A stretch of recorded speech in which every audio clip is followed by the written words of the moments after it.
Assalamualaikum warahmatullahi wabarakatuh. Kami dari kelompok A5 dengan saya Alif Febriana bersama tiga anggota tim saya, Farah Mutia Adri, Ikram, dan Raihan Wahanda akan mempresentasikan tugas dua kami dengan judul proyek deteksi air sungai. Yang pertama yaitu pengamatan. Lokasi pengamatan yang kami pilih yaitu di sungai yang biasanya digunakan sebagai kebutuhan rumah tangga ataupun kebutuhan pekerjaan. Sungai sangat berguna karena mengalirkan air yang sangat diperlukan bagi kehidupan, yang juga sangat membantu dalam permasalahan sehari-hari kita. Air sungai yang bersih biasanya menjadi keharusan jika kita ingin menggunakannya untuk penggunaan sehari-hari, seperti mencuci, memasak, bahkan untuk mandi. Lokasi yang kami pilih merupakan sungai yang terletak tidak jauh dari pemukiman masyarakat, sehingga dapat kami simpulkan bahwasannya sungai ini memungkinkan untuk digunakan sebagai salah satu sumber air kehidupan, karena menyesuaikan dengan tema dan ide yang ingin kami terapkan. Sebagai contoh, kami mencari sungai yang keruh agar dapat digunakan sebagai subjek, yang mana sudah menimbulkan efek bagi masyarakat ataupun penggunanya. Pengamatan pertama yaitu dilakukan di Sungai Tamiang. Pengamatan dilakukan di Aceh Tamiang dengan fokus pada Sungai Tamiang, dengan mengamati kondisi lingkungan dan air pada Sungai Tamiang. Pengamatan saya lakukan pada pagi hari dengan kondisi air sungai yang tenang dan dalam keadaan pasang naik air. Sehingga banyak kayu-kayu yang terbawa oleh air sungai yang menandakan bahwa sedang terjadi banjir di daerah hilir. Air saat pengamatan sangat keruh, berwarna coklat, dan terdapat beberapa interaksi di sungai selama pengamatan, yaitu ada kapal yang digunakan untuk membawa kayu dari hulu ke hilir, dan juga ada aktivitas mengambil batu pasir di sungai, dan beberapa orang yang memancing. Terdapat jembatan besar yang menghubungkan antara Kota Lintang dengan Karangbaru yang digunakan untuk menyeberang kendaraan dan mobil. Kondisi air sangat keruh karena dalam keadaan air pasang, sehingga pohon di sebelah kiri sungai banyak yang terendam oleh air sungai, dan di sebelah kanan sungai terdapat banyak rumah dan kedai-kedai orang yang berjualan. Pengamatan kedua yang saya lakukan yaitu Sungai Barabung. Sungai Barabung, pengamatan tersebut saya lakukan di Aceh Besar, terutama lebih tepatnya di Rukoh, dengan fokus pada Sungai Barabung yang terletak di Desa Tumpok. Maaf saya salah. Dengan mengamati kondisi air sungai pada siang hari. Pada saat pengamatan, air sungai sangat tenang dan keruh, namun air tersebut berwarna hijau karena ditutupi oleh lumut. Interaksi yang terjadi di sungai tersebut yaitu terdapat beberapa petani yang mengambil air untuk menyiram tanaman di ladangnya dan di sawahnya. Kondisi sungai tersebut terdapat banyak sampah sehingga air sungai sangat kotor. Di sekitar sungai tersebut terdapat pemukiman dan kebun sayur milik warga. Masyarakat biasa mengambil air untuk menyiram tanaman di ladangnya. Selanjutnya akan dijelaskan oleh teman saya. Kemudian dari bagian pengamatan, yaitu Wihni Belang Tampu. Sungai ini merupakan salah satu sungai yang terdapat di Kabupaten Bener Meriah. Pengamatan dilakukan pada siang hari, di mana kondisi sungai tersebut masih sangat tenang. Tingkat kekeruhan sungai lumayan tinggi. Mungkin ini bisa disebabkan karena saat ini masih merupakan musim penghujan. Selama pengamatan, selain air sungai yang sedikit keruh, terdapat juga beberapa sampah seperti daun dan ranting. Keadaan sungai juga lumayan dipenuhi dengan bebatuan, baik yang besar maupun kerikil kecil. Tidak hanya itu, tetapi juga terdapat pasir yang ada di aliran sungai ini. Selanjutnya yaitu tentang pengamatan yang akan dijelaskan oleh saya Farah Mutia Adri. Nah, saya melakukan pengamatan terhadap Sungai Chot Iri. Nah, sebelumnya saya akan jelaskan dulu, Sungai Chot Iri itu merupakan salah satu sungai yang berada di Desa Chot Iri, Kabupaten Aceh Besar. Nah, pengamatan ini dilakukan pada sore hari, waktu cuaca juga lagi cerah-cerahnya. Dan untuk kondisi air pun nggak begitu tinggi dengan arus sungai yang tenang. Cuman banyak sekali sampah-sampah yang menumpuk pada titik-titik tertentu di sungai yang udah saya lakukan pengamatan tersebut. Kemudian untuk dari warna air juga keruh, padahal cuaca lagi cerah-cerahnya. Biasanya kalau sungai untuk cuaca lagi cerah-cerahnya harusnya lebih terang gitu, tapi ini keruh. Dan juga di beberapa sungai itu, di sekitaran sungai itu ada pemukiman warga tinggal di sekitaran sungai. Baik, selanjutnya pengamatan yang dilakukan di Sungai Suabulu, di mana pengamatan ini dilaksanakan tepatnya pada Kabupaten Simelu, Aceh. Pengamatan dilakukan sore hari, di mana pada saat dilakukan pengamatan air dalam kondisi surut atau kering, tidak meluap, kemudian keruh dan juga tenang. Tetapi di sini sungai dalam keadaan yang banyak sampah di sekitarnya dikarenakan ada masyarakat yang jualan di tepi sungai. Kemudian pada saat pengamatan dilakukan ada masyarakat yang memancing ikan di sekitar sungai.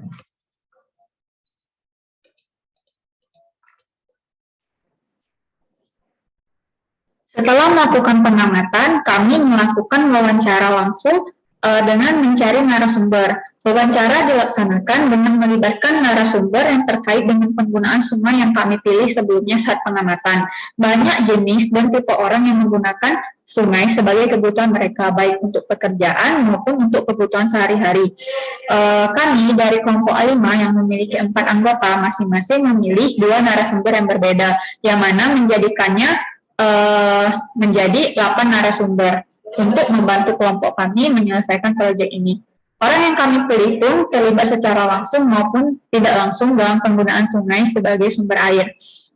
Kami juga sudah membuat skrip terlebih dahulu mengenai apa saja yang perlu kami ketahui dari narasumber tersebut.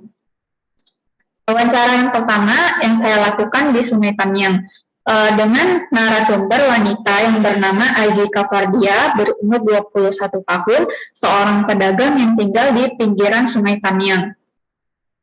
Setelah melakukan wawancara dengan Azika Fardia, narasumber tersebut saya anggap sangat cocok untuk melakukan wawancara mengenai deteksi kualitas air sungai ini, karena narasumber tersebut tinggal di pinggir sungai dan menggunakan air sungai tersebut. Berdasarkan hasil wawancara yang telah dilakukan, pengaruh Sungai Tamiang bagi narasumber adalah sebagai sumber kehidupan bagi masyarakat yang tinggal di pinggir sungai, baik untuk minum, mandi, maupun mencuci. Pengaruh sungai yang keruh menurut narasumber tidak bisa digunakan untuk minum, karena air tersebut sangat keruh, sehingga biasanya masyarakat menggunakan filter atau penyaringan untuk memfilter air yang keruh dengan menggunakan ijuk, batu, dan pasir. Kemudian dimasukkan air sehingga air yang kotor menjadi bersih. Namun menurut narasumber, air tersebut juga belum tentu bersih. Air tersebut hanya menjadi lebih bening warnanya. Biasanya saat air sungai berubah menjadi hitam, narasumber tidak menggunakan air sungai tersebut karena takut bahwa itu akan berbahaya bagi kesehatan. Biasanya saat air sungai naik, air sungai tersebut digunakan sebagai transportasi untuk mengangkat balok kayu, dan saat air surut digunakan untuk mandi dan mencuci. Kemudian wawancara yang dilakukan yang kedua yaitu pada Sungai Barabung. Narasumber bernama Maulina Musdalifah yang tinggal di Aceh Besar. Narasumber memiliki seorang ayah yang memiliki ladang sayur dan sawah yang biasa menggunakan air sungai Barabung untuk menyiram tanaman, sehingga menurut saya narasumber sangat cocok untuk dilakukan wawancara mengenai topik proyek ini. Berdasarkan hasil wawancara, pengaruh Sungai Barabung bagi narasumber untuk pemakaian sehari-hari tidak digunakan oleh narasumber karena air tersebut berwarna hijau lumut, sehingga narasumber menganggap air tersebut tidak layak untuk dikonsumsi. Tetapi narasumber menggunakan air untuk menyiram tanaman, sayuran, dan padi milik ayahnya. Air berwarna hijau karena ditutupi oleh lumut. Dan juga terdapat banyak sampah dan bangkai hewan yang lewat sehingga narasumber takut untuk menggunakan air. Pengaruh air untuk menyiram tanaman tidak ada memberikan efek yang buruk. Namun narasumber membuat alat filter air sehingga air tidak masuk sampah saat menyiram tanaman. Saat melakukan wawancara, banyak juga masyarakat yang menggunakan air sungai untuk menyiram ladang dan sawah. Selanjutnya akan dijelaskan oleh teman saya. Selanjutnya bagian wawancara, yakni Wihni pada Wihni Belang Tampu. Wawancara dilakukan pada 2 individu, satu orang perempuan dan satunya laki-laki. Kedua narasumber ini tinggal di daerah sekitaran sungai. Pekerjaan mereka juga terkait erat dengan sungai. Berdasarkan wawancara yang telah dilaksanakan beberapa hari ini, dapat disimpulkan bahwasannya pengaruh air sungai cukup erat dan penting kaitannya dengan pekerjaan masyarakat sekitar. Air yang sedikit keruh mungkin tidak terlalu bermasalah, tapi yang sudah sangat tercemar malah membawa sumber bencana lain yang sangat tidak diinginkan, baik itu para narasumber maupun masyarakat sekitar. Untungnya, sungai yang ada di daerah ini tidak terlalu keruh, bahkan bisa dikategorikan sebagai bersih. Banyak anak-anak menggunakan sungai ini untuk bermain ataupun hanya menghabiskan waktu.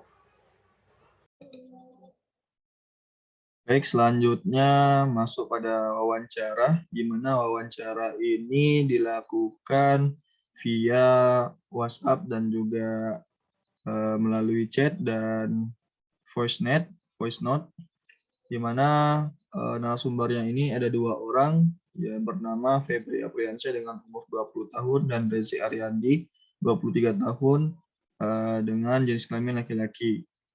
Mereka berdua ini adalah salah satu mahasiswa dan juga masyarakat yang tempat tinggalnya di sekitaran sungai.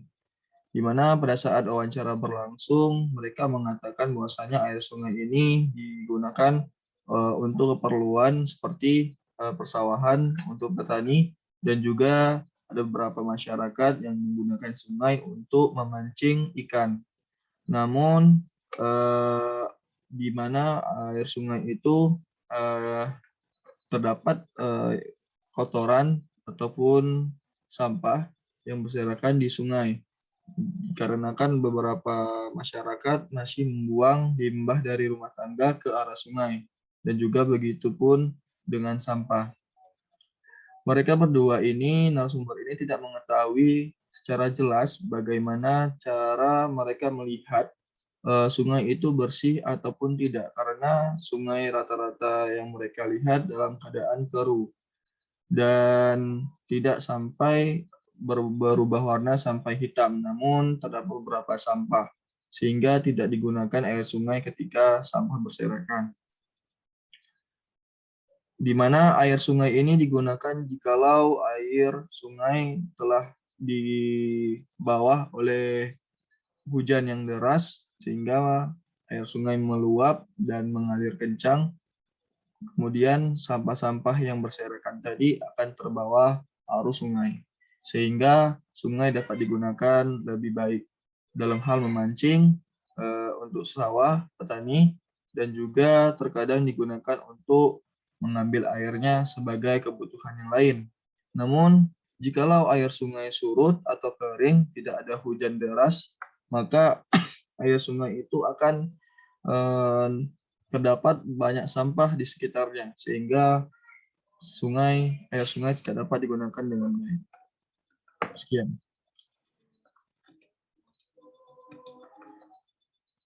Selanjutnya, penjelasan akan dijelaskan oleh saya, Pak Febri. Nah, jadi kami udah melakukan wawancara masing-masing. Nah, saya mewawancarai di Sungai Iri. Nah, saya menemukan dua narasumber yang bernama Ibu Ulfa dan Ibu Indri. Nah, Ibu Ulfa ini seorang wira swasta dan Ibu Indri merupakan seorang ibu rumah tangga. Nah, menurut mereka air sungai itu tidak berpengaruh positif karena bau sungainya yang menyengat. Jadi saya juga udah survei ke sana. Memang sungainya dipenuhi banyak sampah dan kalau untuk bau sendiri di saat itu saya tidak mencium bau apa-apa karena memang sedikit lumayan bersih tapi memang ada sedikit sampah. Kemudian air sungai tidak dipakai untuk kehidupan sehari-hari. Mereka mengatakan demikian. Kemudian narasumber mengidentifikasi sungai yang kotor dari segi warna yang keruh dan juga banyak sampah. Jadi mereka berdua itu rata-rata mengidentifikasi sungai yang kotor menurut mereka itu dari warnanya. Karena kan kalau warna sungai udah keruh tuh pikiran kita pasti oh ini sungai ini kotor gitu. Nah juga banyak sampah udah pasti ya kalau namanya sungai yang udah terpengaruh yang udah banyak sampah di sungai itu pasti sungai tersebut kotor dan udah tercemar. Kemudian juga mereka mengatakan banyak masyarakat yang membuang sampah ke Sungai Iri. Ya, berarti memang masyarakat di situ tidak sadar akan bahaya membuang sampah ke sungai karena memang sangat banyak sekali. Begitu kata mereka. Tapi saat saya survei, saya tidak menemukan orang yang membuang sampah di sana. Tetapi memang sampah tidak sangat banyak, tapi ada gitu, ada. Dan juga bagi narasumber untuk menjaga ekosistem sungai dengan kesadaran masing-masing. Nah, menurut mereka untuk menjaga ekosistem tersebut, mereka menimbulkan kesadaran terhadap diri masing-masing. Karena kan memang untuk diri masing-masing itu susah sekali untuk mengubah kebiasaan, apalagi dalam membuang sampah gitu kan ke sungai, sangat susah sekali untuk dihilangkan karena memang sudah menjadi kebiasaan. Sehingga menurut mereka memang ya kembali dulu kesadaran masing-masing kalau ingin menjaga ekosistem sungai dan juga menjaga kelestarian sungainya juga.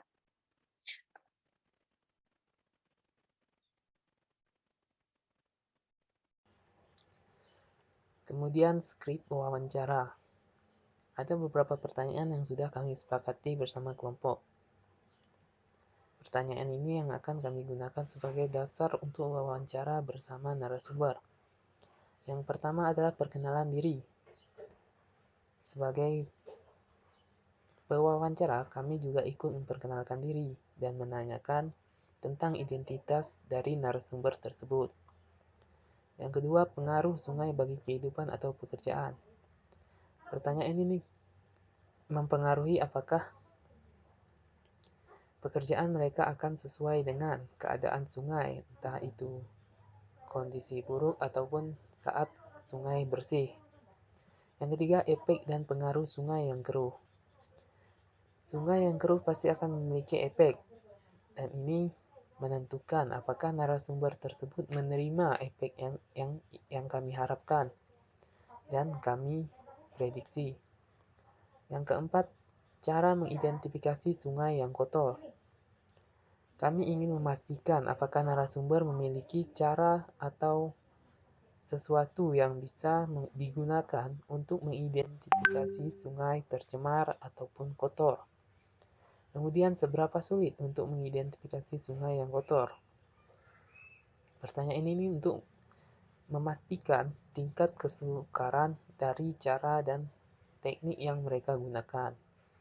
Selanjutnya, cara yang bisa dilakukan untuk mengatasi sungai yang kotor. Sebenarnya ini merupakan saran yang bisa diberikan oleh narasumber kepada mereka yang bertindak untuk melempar atau membuang limbah ke sungai. Kemudian biasanya siapa saja yang menggunakan sungai tersebut? Ini untuk memastikan apakah hanya satu atau dua orang atau bahkan satu desa yang menggunakan sungai. Yang terakhir adalah seberapa sering penggunaan sungai tersebut. Ini jenis untuk melingkupi apakah sungai tersebut sering dikategorikan sebagai sumber air utama atau bukan.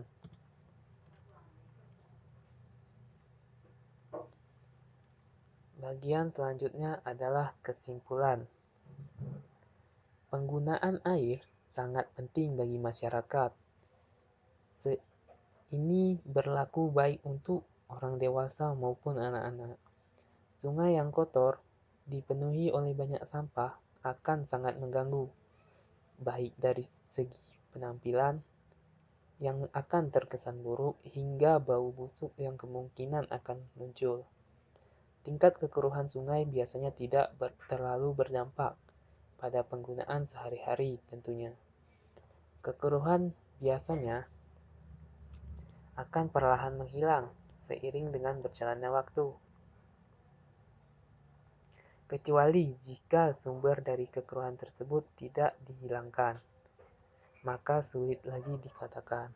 Sumber kekeruhan ini biasanya beragam, baik itu karena hujan deras ataupun karena pengerukan tanah di bagian hulu dari sungai tersebut. Kami memilih narasumber dengan kemungkinan mereka terkait, baik satu atau lain cara, dengan sungai yang kami pilih untuk dipantau. Narasumber ini memberikan kami cukup data untuk menyimpulkan beberapa hal penting yang perlu kami ataupun masyarakat lainnya untuk lebih dipertimbangkan. Sebagai contoh adalah pencemaran sungai yang perlu diperhatikan oleh orang lain juga. Solusi yang kami tawarkan mungkin tidak terkait dengan sifat dan kepribadian dari individu penyebab masalah ini. Tapi kami memberi data dan pengetahuan kepada mereka yang tidak mengetahui tingkat keburukan pencemaran sungai berdasarkan warna yang terlihat dari permukaan air. Solusi kami akan membantu memberitahu seberapa tinggi pencemaran dan tingkat kekeruhannya yang berdasarkan pada warna yang terlihat. Sekian yang dapat kami sampaikan. Lebih dan kurang kami mohon maaf. Wabillahi taufiq wal hidayah. Assalamualaikum warahmatullahi wabarakatuh.